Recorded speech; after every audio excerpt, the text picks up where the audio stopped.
प्राथमिक में बीएड और डीएलएड की पात्रता को लेकर के आने वाला हफ्ता बहुत ज़्यादा महत्वपूर्ण है। बैक टू बैक अन्य राज्यों में और सुप्रीम कोर्ट में याचिकाएं लगी हुई हैं जिसकी सुनवाई होने जा रही है। अंत तक जरूर जुड़े रहिएगा। नमस्कार दोस्तों, मेरा नाम है नीरज। आप देख रहे हैं कैरियर बिट यूट्यूब चैनल। अगर आप इस चैनल पर पहली बार विजिट कर रहे हैं तो इसको सब्सक्राइब करते हुए बेल आइकन को प्रेस करना ना भूलें। सबसे पहले 2 तारीख की छुट्टी के बाद से जब पहले दिन हफ्ता शुरू हो रहा है 3 अक्टूबर को, तो सुप्रीम कोर्ट में एनआईओएस डीएलएड अभ्यर्थियों के मुद्दे को लेकर के याचिका की सुनवाई होना प्रस्तावित है। पिछली सुनवाई में जो उत्तराखंड राज्य सरकार के जो वकील थे उन्होंने डेट को पास ओवर करने के लिए रिक्वेस्ट किया था, और इसके वजह से जो एनआईओएस डीएलएड की वकील थी मैम, उन्होंने बहुत लंबा डेट ना देने की रिक्वेस्ट की थी कि जल्द से जल्द ये केस डिसाइड होना चाहिए, क्योंकि बहुत ऑलरेडी लंबा खिंच चुका है ये मामला। जैसा कि आपको ज्ञात होगा, सभी राज्यों में जो हाईकोर्ट में ये मामले गए थे, जैसे पटना हाईकोर्ट से पहले शुरुआत हुई थी, तो पटना के बाद से केरल, अन्य राज्यों ने भी हाईकोर्ट ने एनआईओएस डीएलएड के अभ्यर्थियों के फेवर में फैसला दिया था। उसके बाद से एमएचआरडी मिनिस्ट्री से पत्र आया एनसीटी के पास, और एनसीटी ने बाकायदा सभी राज्यों को इसके बारे में सूचना दे दी थी कि हाईकोर्ट के फैसले के आधार पर एनआईओएस डीएलएड, चाहे टीचर एलिजिबिलिटी टेस्ट हो या फिर प्राथमिक स्तर की शिक्षक भर्ती हो, जो फ्रेश रिक्रूटमेंट होगी उसमें इक्वेलेंट होगा, जो कि 2 साल का नॉर्मल डीएलएड रेगुलर कोर्स होता है उसके। ये सब कुछ स्थितियां सही चल रही थी, लेकिन फिर उत्तराखंड में एक भर्ती आती है जिसमें जो एनआईओएस डीएलएड अभ्यर्थियों की एलिजिबिलिटी है उसको वहाँ के बीएड कैंडिडेट के द्वारा चैलेंज किया जाता है। उसके बाद से जो वहाँ का हाईकोर्ट है उत्तराखंड का, उनके द्वारा एनआईओएस डीएलएड के फेवर में फैसला दिया जाता है, और उसी के बीच में जो बीएड अभ्यर्थियों ने चैलेंज किया था, सुप्रीम कोर्ट से फैसला आ जाता है 11 अगस्त 2023 को, और सुप्रीम कोर्ट बीएड को ही अपात्र घोषित कर देती है। उसके बाद से उत्तराखंड हाईकोर्ट जो उत्तराखंड राज्य सरकार, जो उत्तराखंड हाईकोर्ट के द्वारा एनआईओएस डीएलएड के फेवर में फैसला दिया गया था, उसको लेकर के चली जाती है सुप्रीम कोर्ट। और सुप्रीम कोर्ट में बहुत लंबे समय से ये मामला विचाराधीन चल रहा है, क्योंकि 3 जज के बेंच में इस केस को पहले लिस्ट किया जा रहा था, जिसमें से एक जज जो थे वो संवैधानिक पीठ के किसी मामले की सुनवाई कर रहे थे, और इस वजह से ये केस लिस्ट तो हो रहा था लेकिन हियरिंग नहीं हो पा रही थी। लास्ट हियरिंग हुई जिसमें बहुत कुछ नहीं देखने को मिला, केवल डेट दे दिया गया था 3 अक्टूबर 2023 को। अब 3 अक्टूबर 2023 बहुत महत्वपूर्ण है, क्योंकि उस दिन ये पूरा मामला डिसाइड हो सकता है एनआईओएस डीएलएड अभ्यर्थियों के लिए। उसके ठीक अगले दिन यानी 4 अक्टूबर 2023 को मध्य प्रदेश की जो शिक्षक भर्ती है, जिसमें बीएड अभ्यर्थियों को ऑलरेडी नियुक्ति पत्र मिल चुका है, उनको लेकर के सुनवाई होना प्रस्तावित है। जैसा कि आपको ज्ञात होगा, मध्य प्रदेश की जो शिक्षक भर्ती है वो ऑलरेडी आउटकम ऑफ एसएलपी रखा गया था ऑनरेबल सुप्रीम कोर्ट के। सुप्रीम कोर्ट का जजमेंट आ चुका है, अब ये मामला हाईकोर्ट से डिसाइड हो रहा है, क्योंकि ये मामला पहले ही हाईकोर्ट में लंबित था और हाईकोर्ट ने इस भर्ती को सुप्रीम कोर्ट के फैसले के अधीन कर दिया था। अब चूंकि वहां पर बीएड ऑलरेडी सिलेक्टेड है, तो उनको लेकर के राज्य सरकार का पक्ष बहुत महत्वपूर्ण हो जाता है, क्योंकि आपने देखा होगा कल के डेडिकेटेड वीडियो में मैंने आप सभी को बताया था कि हिमाचल प्रदेश में इसी प्रकार का एक मामला था, जिसमें वहाँ 131 बीएड कैंडिडेट जो वहाँ पर जेबीटी की भर्ती होती है, उसमें चूंकि पहले फैसला आने से पहले नोटिफिकेशन था और उसमें वो चयनित हो चुके थे और अपनी सर्विस दे रहे हैं। उसके बाद से सुप्रीम कोर्ट का फैसला आता है, और उनकी जो भर्ती थी हिमाचल प्रदेश वाली, वो सुप्रीम कोर्ट के फैसले के अधीन रखी गई थी। बावजूद इसके राज्य सरकार अब उनको उनके प्रति नरम रुख अपना रही है, और उनको सिस्टम से ना निकालने के लिए सुप्रीम कोर्ट में अपना पक्ष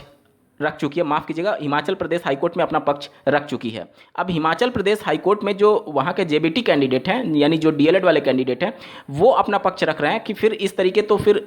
subject to outcome of SLP रखने का मतलब क्या हुआ, जब राज्य सरकार उनको मर्सी के बेस पर फिर से सिस्टम में रखना चाहती है। यानी कि अगर जो डीएलएड कैंडिडेट है, वहाँ के जो जेबीटी कैंडिडेट हैं, उनका ये प्रेयर है कि अगर इनको सिस्टम में रखा जाता है तो एटलीस्ट हमें तो नियुक्ति पत्र दे दीजिए, जो हमारा अगर ये सिस्टम से हटाए जाते हैं और उस कंडीशन में जो मेरिट डाउन होती है और जो डीएलएड कैंडिडेट सेलेक्ट होते हैं उन्हें तो एटलीस्ट नियुक्ति दे दीजिए। इसी सब मामलों को लेकर के हिमाचल प्रदेश हाईकोर्ट में मामला चल रहा है। मध्य प्रदेश वाला मामला भी वहाँ से काफ़ी हद तक सिमिलर है, क्योंकि यहाँ पर भी subject to outcome of SLP रखा गया था। अब राज्य सरकार का पक्ष यहाँ पर क्या होता है देखने वाली बात होगी। हालांकि जो मध्य प्रदेश के जो डीएलएड कैंडिडेट है वो काफ़ी ज़्यादा एक्टिव हैं इस मामले को लेकर के, और इस मामले की सुनवाई जब 4 अक्टूबर 2023 को हो रही होगी तो काफ़ी कुछ तस्वीरें स्पष्ट होंगी, ना सिर्फ मध्य प्रदेश के परिप्रेक्ष्य में बल्कि हिमाचल प्रदेश के भी परिप्रेक्ष्य में और अन्य राज्यों के भी परिप्रेक्ष्य में, जो कि already subject to outcome of SLP रखा गया है। इसके अलावा छत्तीसगढ़ मामले में अगर आप देखेंगे तो छत्तीसगढ़ मामले में वो जो भर्ती थी और जो एनसीटी का गजट नोटिफिकेशन था वो छत्तीसगढ़ टीचर एलिजिबिलिटी टेस्ट जो कि 2022 में हुआ था उससे ही चैलेंज किया गया था, उसमें ही चैलेंज किया गया था 2022 में ही। और जो छत्तीसगढ़ में टीचर रिक्रूटमेंट प्रोसेस चल रहा है वो 2023 से शुरू हुआ था, तो वहाँ पर ये सभी चीज़ें ऑलरेडी चैलेंज्ड हैं। तो वहाँ पर भी छत्तीसगढ़ के बिलासपुर हाईकोर्ट से ये मामला डिसाइड होना बाकी है। हालांकि पिछली सुनवाई में आप लोगों ने देखा होगा कि जो पूरी भर्ती प्रक्रिया वहाँ पर चल रही थी, जहाँ पर बीएड अभ्यर्थियों को अभी हाल ही में लास्ट वीक में उनको नियुक्ति पत्र दिया गया है, और वहाँ के जो डीएलएड कैंडिडेट थे वो बिलासपुर हाईकोर्ट का दरवाजा खटखटाए थे कि जब तक कि हाईकोर्ट से डिसाइड नहीं हो जाता तब तक इस पूरी भर्ती प्रक्रिया पर रोक लगा दी जाए, ना तो बीएड को और ना ही डीएलएड को नियुक्ति पत्र दिया जाए। लेकिन हाईकोर्ट ने मना कर दिया था, क्योंकि सुप्रीम कोर्ट ने आदेशित किया था कि बीएड कैंडिडेट को काउंसलिंग में शामिल कराते हुए प्रक्रिया को आगे बढ़ाई जाए। अब यहाँ पर उनका जो पूरा अभ्यर्थन है बीएड कैंडिडेट का, वो भी सब्जेक्ट टू आउटकम रखा गया है, जो कि हाईकोर्ट डिसाइड करेगी, सुप्रीम कोर्ट ने कहा है। तो वहाँ की हाईकोर्ट में भी देखना होगा कि कब डेट लिस्ट होता है, उसके बाद से वहाँ पर भी बहुत महत्वपूर्ण होने वाला है, और अन्य राज्यों को कहीं ना कहीं ये एक दिशा जरूर देगा। इसके अलावा बिहार की प्राथमिक स्तर की शिक्षक भर्ती की बात करें, जो 80,000 पदों पर चल रही है, उसमें जो डिफेक्ट आया हुआ था वो डिफेक्ट दूर हो चुका है, और साथ ही साथ ये केस अब रजिस्ट्रार के पास जाएगा। रजिस्ट्रार इसमें देखेंगे कि क्या ये मामला सुने जाने के लिए फिर से लिस्ट किया जा सकता है, क्योंकि ये सिमिलर मैटर है। अगर आप देखें पश्चिम बंगाल वाले मामले में जो रजिस्ट्रार ने बिना मामले को सुने निस्तारित कर दिया था, ये हवाला देते हुए कि एक बार जो मेरिट और लॉ के बेस पर डिसाइड हो गया, और वो भी आर्टिकल 21A के अंतर्गत, मतलब कि मौलिक अधिकार के अंतर्गत, तो उस केस को फिर से रीहियर करके रीओपन नहीं किया जा सकता है। हालांकि राज्य सरकार ने इसमें बहुत चालाकी करते हुए, आप लोग देखे होंगे कि वो इस प्रकार से मामले को रिप्रेजेंट कर रही है कि वो रीहियर कराने के पक्ष में नहीं है, वो सिर्फ और सिर्फ इस पॉइंट को लेकर के गई है कि हमारी भर्ती का नोटिफिकेशन पहले था और बाद में फैसला आया, इस वजह से बीएड अभ्यर्थियों को यहाँ पर अलाउ किया जाए। तो ये सभी चीज़ें यहाँ पर हैं, और जो बीएड का मामला है बिहार से होते हुए, वो सुप्रीम कोर्ट में बहुत जल्द आपको देखने को मिलेगा। अगर रजिस्ट्रार से अप्रूव कर दिया जाता है तो ये सुप्रीम कोर्ट के पटल पर देखने को मिलेगा, क्योंकि रजिस्ट्रार के बाद ही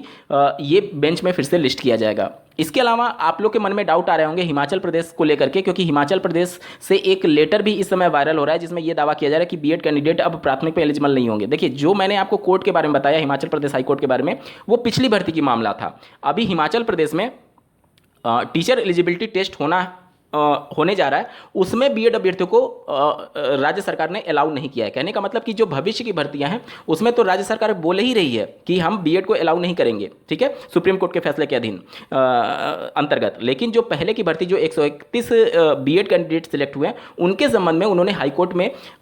नरम रुख अपनाते हुए इनको बाहर ना निकालने के लिए रिक्वेस्ट किया है। हालांकि वो भर्ती already subject to outcome of SLP रखा गया था सुप्रीम कोर्ट के, और वहाँ के डीएलएड कैंडिडेट अब भटक रहे हैं कि कैसे भी करके उन्हें एटलीस्ट नियुक्ति पत्र दिया जाए। तो ये सब कुछ मामले हैं जो कि अगले हफ्ते तक डिसाइड होंगे। 3 तारीख को सबसे पहले एनआईयूएस का मामला सुप्रीम कोर्ट में लिस्टेड है। 4 तारीख को मध्य प्रदेश में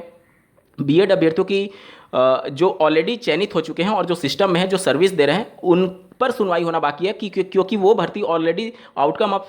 एसएलपी रखा गया था। तो वो उसमें देखना होगा कि सुप्रीम कोर्ट, माफ कीजिएगा, मध्य प्रदेश की हाई कोर्ट किस प्रकार से बीएड अभ्यर्थियों के जो ऑलरेडी चयनित हैं उनको लेकर के रुख अपनाती है, और राज्य सरकार का भी पक्ष इसमें बहुत महत्वपूर्ण होने वाला है। साथ ही साथ बिहार की भर्ती का भी बहुत जल्द लिस्ट होते हुए आपको दिखेगा।